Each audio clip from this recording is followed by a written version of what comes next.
नमस्ते। आप लोगों के सामने मैं नाटक और एकांकी साहित्य को लेकर के हर बार एक नया टॉपिक लेकर आती हूँ और आज इस क्रम में मैं बात करूँगी हिंदी एकांकी और नाटक के एक महत्वपूर्ण नाम डॉक्टर लक्ष्मी नारायण लाल के बारे में। डॉक्टर लक्ष्मी नारायण लाल का एकांकी के क्षेत्र में जो योगदान है उस पर बात करना मेरा मुख्य उद्देश्य है। एकांकीकारों और नाटककारों के परिचय के क्रम में हमने कुछ महत्वपूर्ण साहित्यकारों के बारे में जाना है अब तक, और उन पर एक 20 नंबर का प्रश्न बनता है, और अगर 2 नंबर का प्रश्न आया तो हम 20 नंबर के प्रश्न को कैसे 2 नंबर में बदलेंगे, इस पर भी मैं पीछे एकांकियों में बात कर चुकी हूँ। तब हम जो बड़ी बातें हैं, जो पॉइंट्स हैं, कॉमा लगाकर सिर्फ वो पॉइंट्स लिख देंगे। अन्यथा परिस्थितियों में क्या करेंगे, उन पॉइंट्स को हम डील कर देंगे, बड़ा करके बता देंगे, क्लियर कर देंगे उनको। तो आज मैं बात करती हूँ डॉक्टर लक्ष्मी नारायण लाल की। डॉक्टर लक्ष्मी नारायण लाल का जन्म उत्तर प्रदेश के बस्ती जिले में 1927 ईस्वी में हुआ था। हिंदी साहित्य में स्नातकोत्तर एवं पीएचडी की उपाधि से सम्मानित डॉक्टर लाल की स्वातंत्र्योत्तर काल में हिंदी एकांकी, नाटक एवं रंगमंच को समृद्ध करने में अत्यंत महत्वपूर्ण भूमिका रही है। प्रयाग यानी इलाहाबाद में इन्होंने नाट्य संस्था स्थापित करने के साथ अनेक नाटकों के प्रदर्शन का संचालन किया। इतना ही नहीं, अपने लिखे नाटकों का मंचन करने के साथ साथ उनमें अभिनय भी किया करते थे। ये इनका प्रथम प्रयास जो था वो एकांकी में आंसू, ताजमहल के आंसू, इलाहाबाद विश्वविद्यालय की पत्रिका में 1950 में प्रकाशित हुआ। इनका क्या था, ताजमहल के आंसू। ये पहला एकांकी इलाहाबाद विश्वविद्यालय की पत्रिका में 1950 में प्रकाशित हुआ।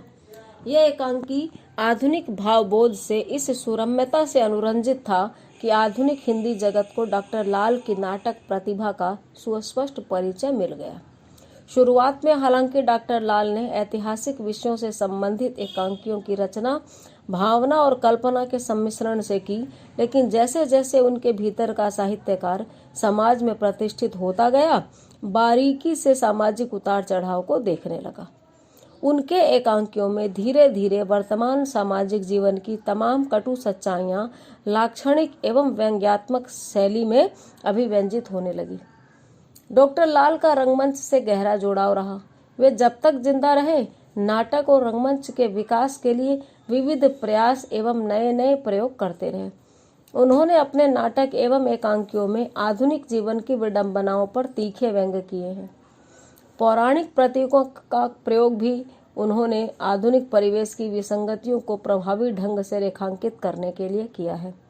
डॉक्टर लाल के एकांकियों की विशेषता बताते हुए डॉक्टर श्रीधर सिंह ने लिखा है, डॉक्टर लक्ष्मी नारायण की नाटक कृतियों के कथानक का आधार समाज की जर्जर अवस्थाएं, संकीर्ण विचार और रूढ़ियां हैं। दहेज प्रथा, श्रमिकों की समस्या, जीवन की सामाजिक सुविधाओं के असमान वितरण और मूल्य ह्रास के अनेक चित्र इनके एकांकी साहित्य में विद्यमान हैं, जिनकी प्रेरणा तीव्र एवं प्रभावी है। नारी की शक्ति के प्रति डॉक्टर लाल का दृष्टिकोण विश्वासपूर्ण है। चेखव और ऑस्कर वाइल्ड जैसे महान रचनाकारों का प्रभाव स्पष्टतः डॉक्टर लाल की एकांकी रचना पर देखा जा सकता है। डॉक्टर लाल के प्रमुख एकांकी संग्रह निम्न हैं: ताजमहल के आंसू, पर्वत के पीछे, नाटक बहुरंगी, दूसरा दरवाजा, खेल नहीं नाटक, शरण दर्शन इत्यादि। मादा कैक्टस, एक और अभिमन्यु, कलंकी इत्यादि इनकी बहुचर्चित नाट्य कृतियां हैं। इस प्रकार से हमने देखा कि स्वातंत्र्योत्तर युग के नाटक और एकांकी में डॉक्टर लक्ष्मी नारायण लाल का महत्वपूर्ण योगदान है। सामाजिक परिस्थितियों को और व्यक्तिगत तनाव को व्यक्त करने में इनके नाटक और एकांकी का महत्वपूर्ण योगदान रहा है।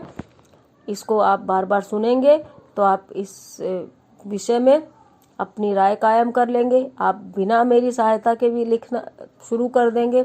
मेरा आपसे अभी तो विनम्र अनुरोध यही है कि मेरे बताए हुए विषयों को आप बार बार सुने, उसको समझें।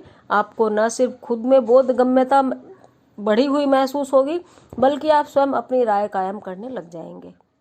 धन्यवाद।